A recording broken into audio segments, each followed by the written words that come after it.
मेरे दोस्तों, आदाब। आज मैं आपके सामने इसलिए आया हूँ क्योंकि जो आज यूटी के चीफ मिनिस्टर उमर अब्दुल्ला ने अपने बजट स्पीच में प्रेस क्लब्स जो है यहाँ के जम्मू के और श्रीनगर के, उनका तज़किरा किया और जिसमें उन्होंने ये कहा कि ये हमारे जो प्रेस क्लब्स है, ये लगता था उसकी बातों से कि ये नॉन फंक्शनल है। हालांकि अगर आप जम्मू प्रेस क्लब की बात करेंगे, वो पिछले मुझे लगता है 40-50 साल से फंक्शनल है और बहुत ही एक बेहतरीन तरीके में वो उनकी कारकर्दगी है और चलता आ रहा है। तो ये जो दो धड़ों में या दो फैक्शंस में जर्नलिस्टों को कुछ गड़बड़ होती है या कुछ मिसअंडरस्टैंडिंग होती है, वहां भी होती है, वो यहाँ कश्मीर में भी होती है, कश्मीर वैली में भी। तो खैर, ये तो अंदरूनी मामला है फेटर्निटी का। फिर भी कश्मीर में जो प्रेस क्लब था, कश्मीर प्रेस क्लब के नाम से 2018 में जो मैंने यहाँ कायम किया था, उस वक्त महबूबा मुफ्ती ने, जो कि चीफ मिनिस्टर थे उस जमाने में, तो बड़ा एक हमको एक योगदान दिया था और एक बड़ी फैसिलिटेट किया था बिल्डिंग देने में वगैरह वगैरह, जो भी स्पेस हो उसकी, जैसे हम एकोमोडेशन कहें। तो उसके बाद she was gracious enough to give even the financial support to that press club, जो उस वक्त हमें मिला था 50 लाख के करीब। और जो उसके बाद इलेक्शन हुए, उसके उन साहिबान ने इलेक्शन जब खत्म, उसकी जो टर्म है, मियाद खत्म हो गया, 2 साल का मियाद होता था, वो उसके बियॉन्ड वो काम कर रहे थे और वो भी गलत तरीके में। खैर, वो एक अंदर वाला मसला है हमारे जर्नलिस्टों का। खैर, कैसे हुआ वो, इनने कैसे रंगत दी यहाँ के पॉलिटिशियनों ने, फिर पॉलिटिक्स उसमें आई। ये जो लोकल पॉलिटिशियंस है, वो हमेशा इनको एक आदत है, ये पर्टिकुलरली नेशनल कॉन्फ्रेंस के साथ एक कल्चर है कि ये कभी फ्री प्रेस नहीं देखते हैं, ना देखना चाहते हैं। अगर आप शेख साहब के जमाने की बात करेंगे, 1947 में जब ये अपॉइंटेड प्राइम मिनिस्टर थे, उस जमाने से, उस दौर से लेके 1953 तक अगर इनका एक जायजा करोगे आप, इनकी जो एटीट्यूड था towards press and the free press and the democracy in particular, वो बड़े डिक्टेटर अंदाज के थे। ये शेख साहब के, ये जो शेख अब्दुल्लाज जो है, इनमें ये एक है, ये वो एक बड़ी खामी कहिए तो एक खामी थी। जो एक मोतीलाल होता था, ये मोतीलाल एक वीकली चलाता था, कश्मीरी पंडित। इसको घसीट के लाया इन्होंने, क्योंकि उसने उस वक्त डिसेंट दिखाया था शेख अब्दुल्ला को अपने एक एडिटोरियल में।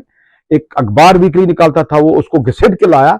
वो भी जब जमी हुई बर्फ थी, उससे उसके ऊपर से खींच के लाया, बिल्कुल यहाँ पैलेडियम के सिनेमा के पास, और उसके बाद उसको जेल भर दिया। तो उसके जो इनके हमेशा होते हैं यही सपोर्टर जो होते हैं, बड़े गुंडे टाइप के होते हैं।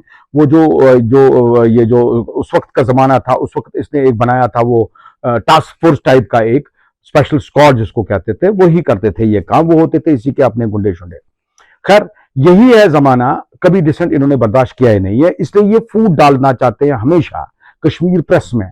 इन्होंने कश्मीर प्रेस को कभी एक अच्छी नजर से नहीं देखा है। यहां हमने प्रेस क्लब को फिर उसके बाद बनाया 2024 में, अक्टूबर में रजिस्ट्रेशन हो गई बाज़ाब्ता अंडर न्यू लॉ, जो सोसाइटी एक्ट बना यहाँ सेंट्रल लॉ में। तो उसमें 11 मेंबर है, 11 मेंबरों के उसमें एक बनाया हमने प्रेस क्लब, जिसका कि नाम रखा गया प्रेस क्लब ऑफ कश्मीर।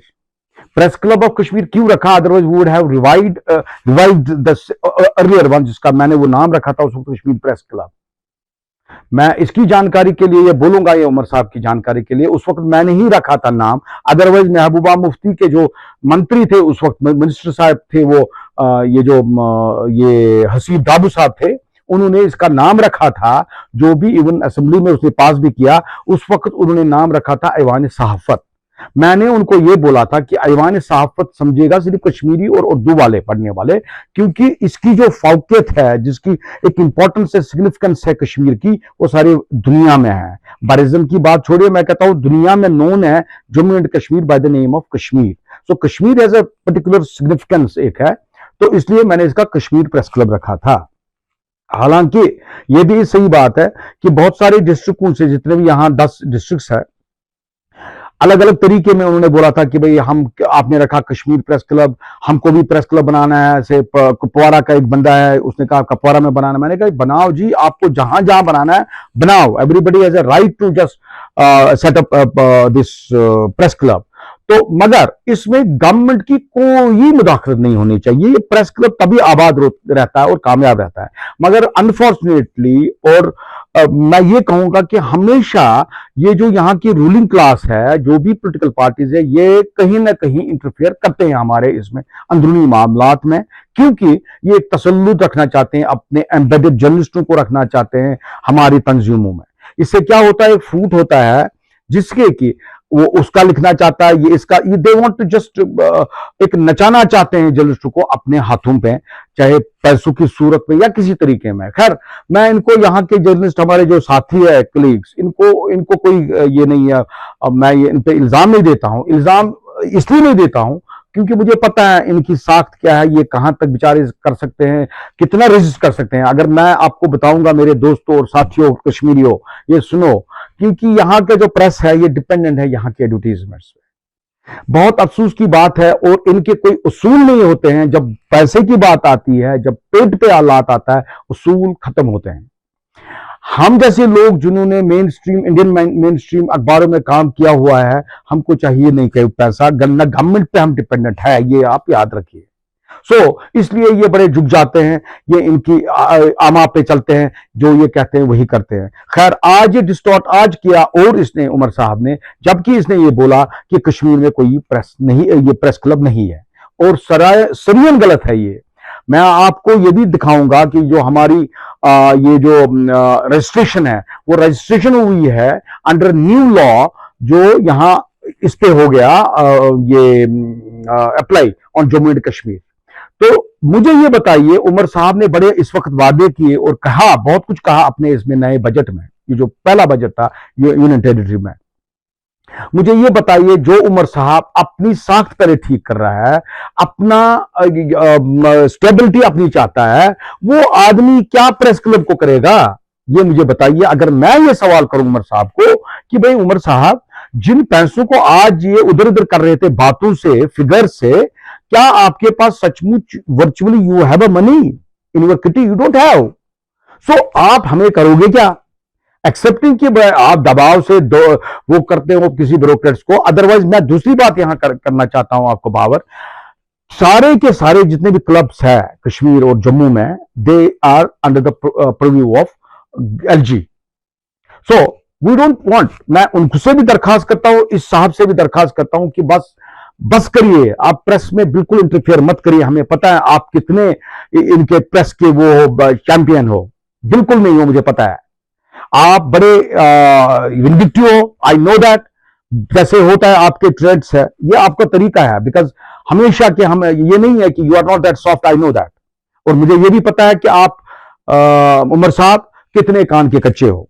आपको कोई उठाता है इस बात को लेकर, इस बात के लिए मैंने देखा है, I been very close to you. जैसे आपने मुझे गालियां दी है बार बार अपने ट्वीट्स में, आई डोंट माइंड, मुझे तो ट्रोल करते रहते हैं, आपने भी किया, because you are not more superior to these common people. आपको लगता है कि मैं इंटेलेक्चुअल हूं, मैं तूफान हूं, मैं वो हूं, ये हूं। You are chief minister by virtue of your grandfather.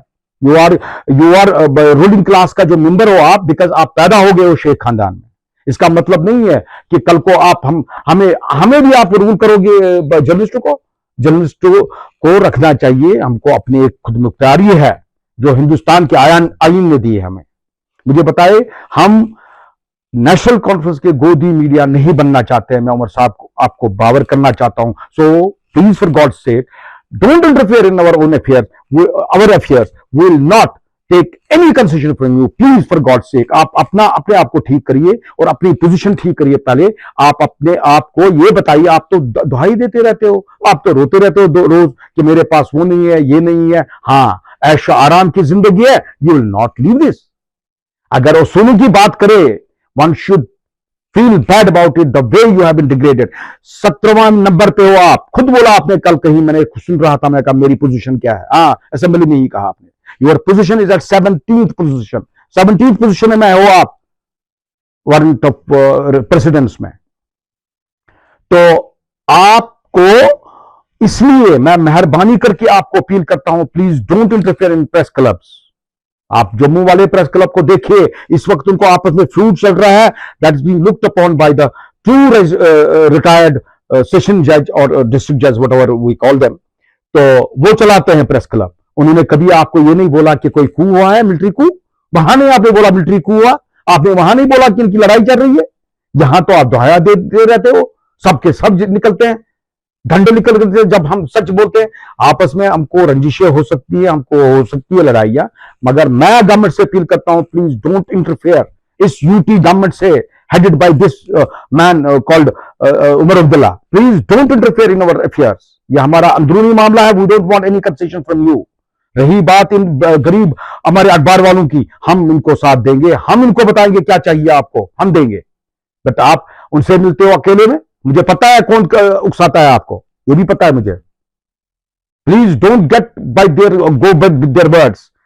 आप उनकी बात सुनते हो कि उनको भाई हमको हमारे साथ गुस्सा है। तो कल को आपने अपने बच्चों को बुलाया यहां कि you are keeping them in waiting, chief ministers. यही है, मैं कहता हूं कौन देता है आपको vote?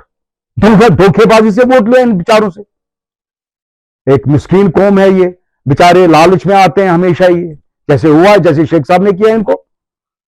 You are not the divine figure, नहीं हो आप लोग, ये बुला दो, ये ऊपर से आए हो सीधा। पहले तो आप ब्रिटिश नागरिक हो, आप तो हो नहीं यहां के, कहां हो आप यहां के? You are not a Kashmiri. How can a Kashmiri hold the citizenship of Britain as well? अरे बाबा, आप हो ही नहीं, आप कहां से कश्मीरी होगे? बात तो करो ना कश्मीरी में। ये अयाशी, अंग्रेजी, एक्टिंग पैक्टिंग हमको भी आती है भैया, बट धोखा नहीं देते अपने कौम को। You don't get evolve. यार इवॉल्व हो जाओ ना आप, यार बूढ़े होने लगे आप, उम्र अब बड़े हो जाओ ना, you come of age now. यही विंडिक्टिव, यही अपना बादशाह स्टाइल छोड़ो, वो हमने देखा है ये। खुदा हाफिज।